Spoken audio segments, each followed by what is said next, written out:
Осында бар әйел кісі өз-өзіне қол салғысы келеді. Осымен екінші рет бұл жағдай. Сіз қазір осындасыз. Жасай көрмеңіз мұны. Өтінем, шығыңыз. Сіз менің досым болғаныңызды қалаймын. Иса сүйеді сізді. Сіз қазір осындасыз. Өз-өзіңізге қол салмаңыз, жарай ма? Шық! Сіз енді өлмейсіз. Осымен екінші мәрте бұл жағдай. Біріншісінде ол қағазға бірдеңелерді жазды. Екінші мәрте ол мұны шын мәнінде іске асырғысы келді.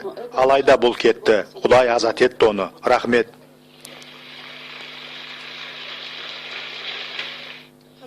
Рахмет, Иса.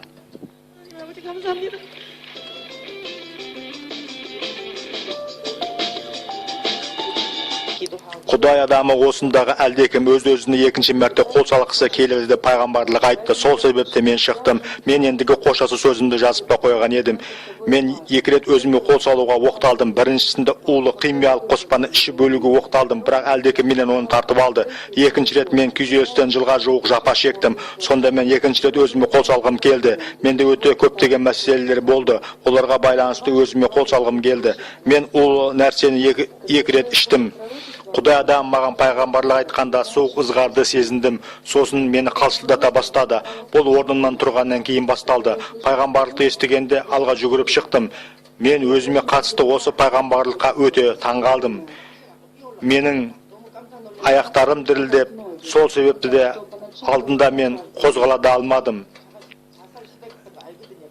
Әуелде өз-өзімді жоғалтқандай жағдайда болдым. Сосын барып алға шықтым.